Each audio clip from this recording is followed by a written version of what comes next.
Have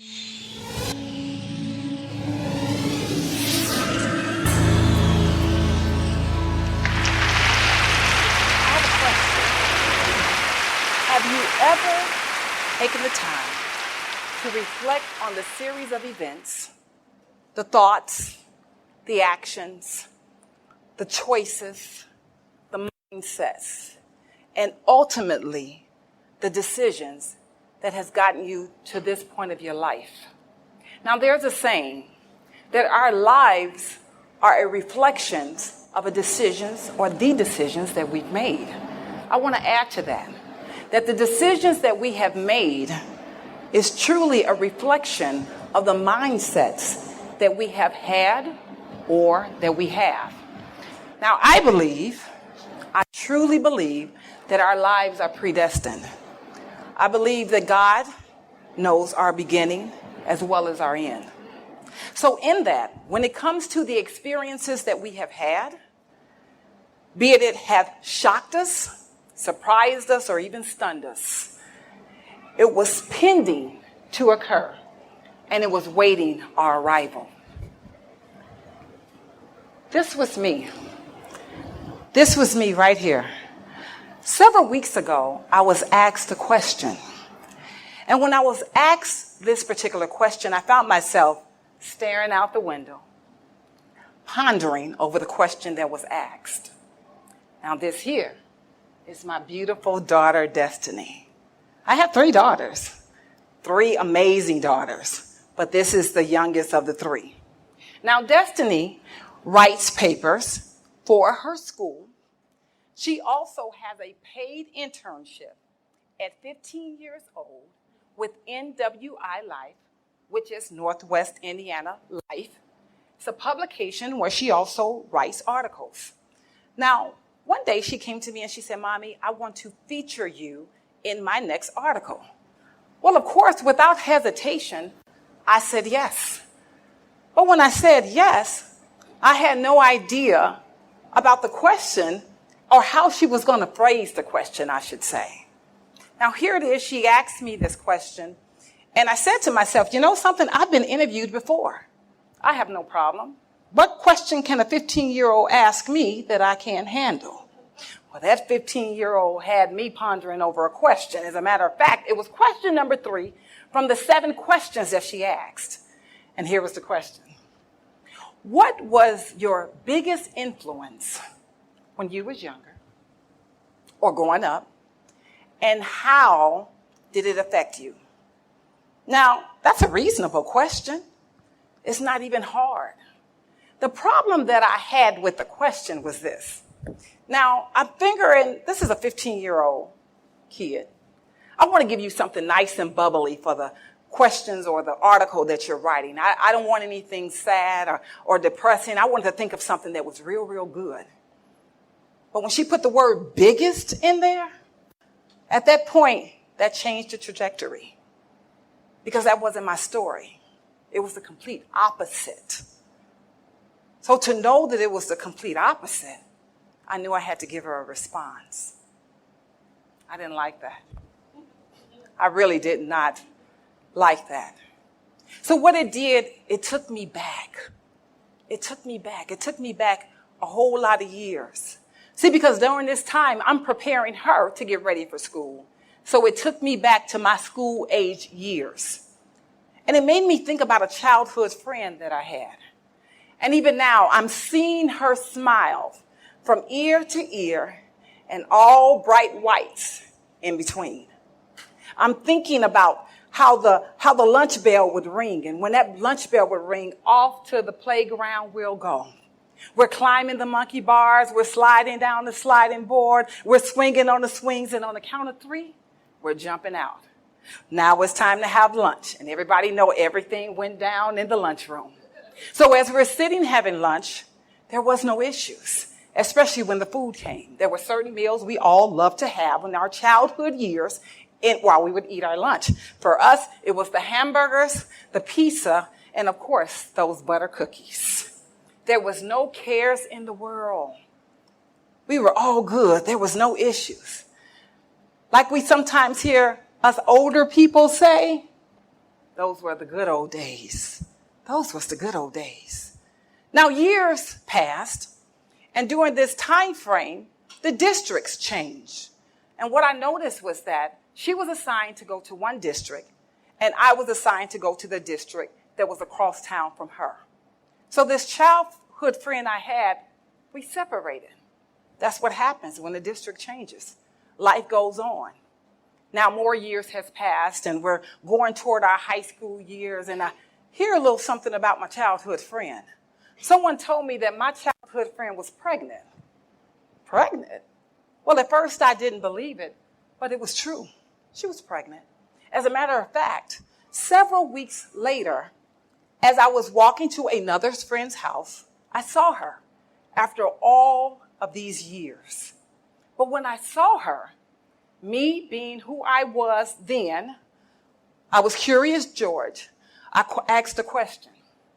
Now, if I would have known then what I know now, I would have held on to that conversation a little bit longer. I would have took what she had to say to me a whole lot more serious. This was the question. How does it feel to be pregnant? Well, she said to me, Deb, it's okay.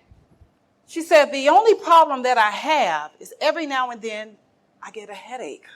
And sometimes the headaches are so bad. And when I take the medications, sometimes it works and sometimes it don't. Well, I didn't think much of it then. I didn't know. I was just a kid. So what we did, we had a little bit more small talk. She went her way and I went mine. So here it is. Time has passed. We're going into our high school years. So as we're going into our high school years, I am going to this place called the Gary Area Career Center. Now, the Career Center was a place where you can go a half a day and then go to your school the other half of the day. It was a place where you can do some vocational training and you can actually have a certificate and be ready to go into the workforce after high school. Now, let me just tell you a little bit about the Career Center when it came to me. I honestly thought that I was going to be a hairdresser. I was impressed when I would see those girls walk out of that classroom and their hair was together and they was looking great. All I knew then is that I want to look great too. The only problem was I needed $100 for a kit. Well, I didn't think anything of it. So I went home with my happy self to go and ask my dad to give me $100 for a kit. It sounded good to me, but it didn't sound good to him. What he said to me is, you need to go find something that's free. What? There's nothing at the Career Center that I'm interested in. I want to look like those other girls. Little did I know that he was changing the trajectory of my life. So I got into a program, and I'm going to be honest, I only got into the program because I did not want to be at my school the entire day. So I picked healthcare. I didn't like it. I didn't desire it at all, but I picked it. So as I'm going through this program, I'm starting to like it a little bit. You know how it is. Once you get in the groove of doing things, you get a little bit more accustomed to it. So I started liking it a little bit. During this time that I'm liking this program, I'm starting to hear a little bit more things, or I'm hearing another version of my girlfriend's story. Now I hear that she had the baby and that she's in a vegetative state. Well, I didn't know where she was. I didn't know exactly what was going on with her physically. All I knew is that I felt bad. You all know how that works. You hear something, you feel bad, there's nothing you can do about it. So what happened? Life as usual. Now I graduate out of this program. I am a certified nursing assistant. I was that person who would now talk about everything that I was going to do. Oh, I'm going to go do this. I'm going to go do that. Do anybody know any of those kind of people that they talk about all that they were going to do and they ain't trying to do anything to get there? Well, that was me. There was a part of my life where I would fail myself. That was my first failure because I was a talker at that time. I would talk about what I was going to do, but I was doing absolutely nothing to put forth the actions. So here it is. I'm talking. I especially knew how to talk the talk when other people was talking about it too. So how is it that my mind didn't shift then? Because I wasn't prepared yet for the mindset shift. But it's going to come. So here it is. I failed myself because I was a talker. But yet and still, I'm working at a facility. One day while working at this facility, there are some conversations about this person that's going to be admitted on the 5th floor. Well, this person was the same age that I was. The story sounded way too familiar. Wait a minute.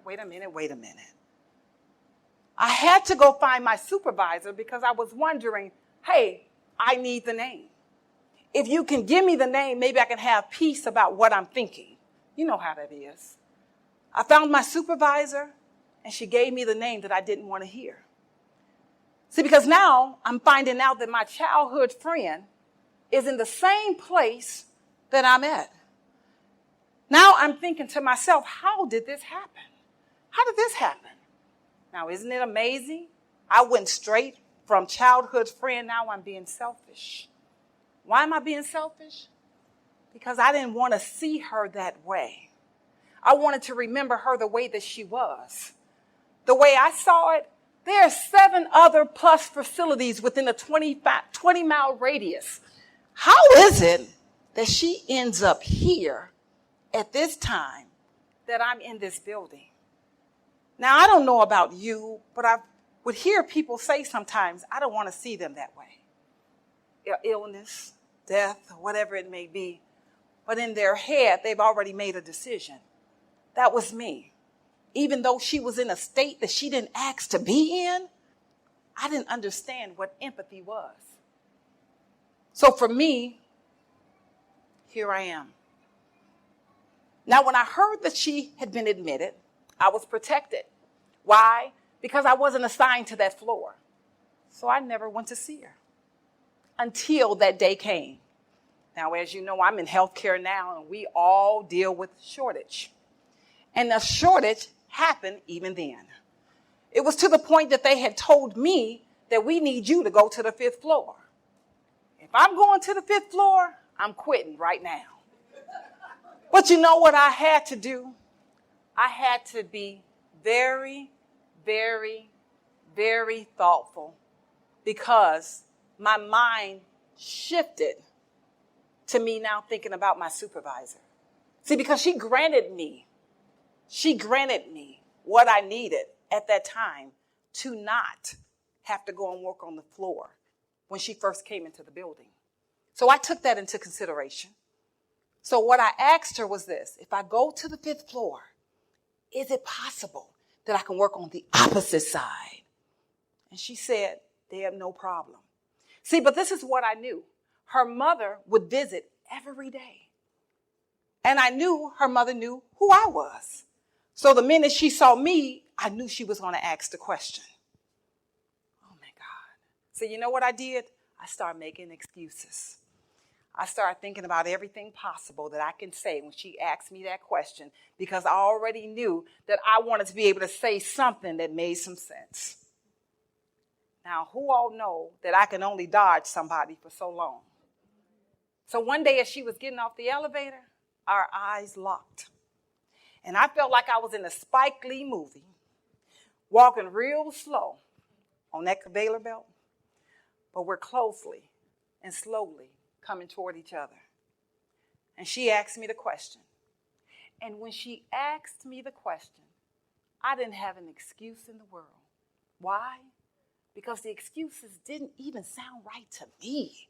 So how can I tell someone else about some excuses and I'm in the building just about every day? There wasn't any. So I didn't even try to give any. I didn't want to embarrass myself even further. What she did, she took her hand and she put it on my shoulder and she said to me, Deb, have you seen her yet? I put my head down and all you saw was the tears that dropped on the floor. And I said, no, ma'am, I haven't. And all she said to me in such a calm, sweet voice was, when you get a chance, I want you to go see her. Don't you know I didn't go see her that day or the next day?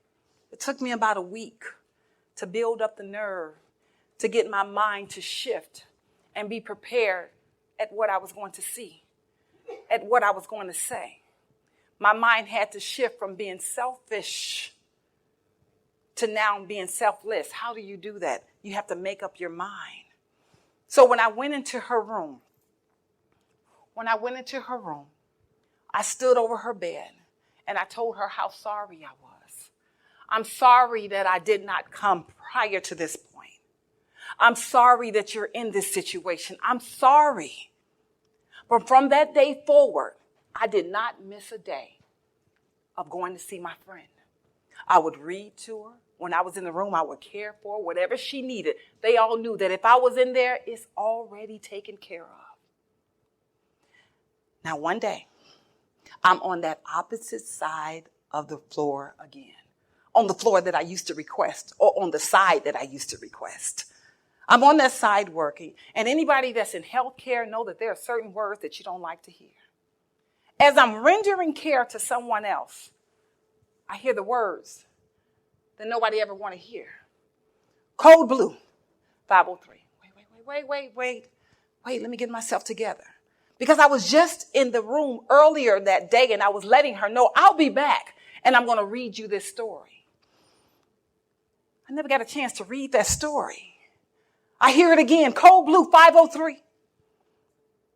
As I'm walking now out of the room where I was rendering care, I see people rushing toward the room. I see them running. I see them saying, give me this, give me that. Now, at the time, I'm a CNA, so I'm pulled back. It's nothing much that I can do but to sit back and watch. But I was making my way down into that room very slowly. And as I was midway point, I saw people coming out of the room. Tears, hugging, shaking their head. My nurse come to me and she said, Deb, I'm sorry. You sorry for what? What you sorry for? She says she didn't make it. She transitioned. What? And then she says this, I need you to go in and clean her up. You need me to go do what? Wait a minute. See, but this time, I had already transitioned. My mindset had already been changed. So I understood the importance of what she needed in that time. So it was not even a question of why me. I knew it had to be me. What I noticed was the CNAs that was assigned to her was nowhere to be found. They wasn't even on the unit. How was this orchestrated that in this time, in this moment, I am the one to give her the care she needs in her final hour, that I'm going to get a chance to do anything for her? Look how the mindset changed. So here it was. I'm giving her the best care that I have ever given as a certified nursing assistant. And as I stood over that bed, I again wept and told her how sorry I was that her life had to end this way. I even started whispering a little bit of reminiscing of where we was at one point to say, look at you now. And I'm sorry, but I'm thankful that I have the opportunity to care for you in this last hour. I gave her the best care that I've ever given to anybody. As I walked out of her room, I turned and I looked back at her. At this point, I'm reflecting. Because I don't believe it was by coincidence that the occupation that I thought I was going to go into was altered by someone in my home. I could not have imagined that here it is, somebody who I grew up with, I knew, we shared those famous hamburgers together. I remember your smile. We lose contact just to find out that something was going on with you, and now you end up where I am, and I end up taking care of you. In this doorway, it was like my sanctuary, because that's where I made this comment, that if I can do this, I can do anything. I can do anything. That is when the next mindset shifted. I put action to my words. I knew that my purpose was going to always be to serve other people. I didn't care if it was going to be by the healing hands that God gifted me with? Was it going to be by the healing voice that he gifted me with? Or whatever else? But I knew service to others was exactly why I was put on this planet. So here it was, the mindset shift. How is it my failure of myself? I went from selfishness to being selflessness. I understood that. I knew what empathy meant. I put myself in her shoes. Here's what I figured, or the law that was taught at that time in my life, that I only had to sacrifice a time, a few hours, and she had to sacrifice her life as she once knew it. Isn't that something? Me, as far as my selfishness, that was a problem. As far as my stagnation, my activation, that was a problem, because now I needed to activate, put to action at what time of what I would once just talk about. So I had to understand that I had to make some moves. Okay? How do you go from failure? Because for me, failure shifted my gears. What they did, it shifted my mind, it shifted my thoughts. And this is how I did it. And what I noticed is that it's universal. The two go together, awareness and acknowledgement for me. See, because I believe this, that and sometimes you too, but I had to admit that I was wrong. I was wrong in my thinking. And I had to eliminate the excuses. The next thing, as far as my perception was off. The way that I think or thought, or the way that I would do things, I had to think and do things differently. And now I had to actually allow myself to make a choice to change. See, because I can have an awareness, I can have the acknowledgement, I can even have a sense of a perception. But now when it gets to the point of me wanting to change, I had to learn or unlearn what I learned. I had to change my mind as far as that. And lastly, I had to make the choice, or either put to action the necessary things I needed to meet the goals that I wanted to get to. In other words, no movement, no results. This is a book that I highly recommend. There are some laws that I think that we all should take the time as far as our personal growth. This book is by John Maxwell, and it is the 15 Invaluable Laws of Growth. And I'm only going to give you 3. The first one is the law of intentionality. You got to be intentional if you want to grow. There's no way you're not going to grow if you're not intentional. Law number 2 is the law of awareness. You must know yourself in order to grow yourself. And then the law number 3, the law of the mirror. You must see value in yourself in order for you to add value to yourself. I want everybody to remember this, that failure is written in pencil, and it can always be erased. Thank you. My name is Debra Givens.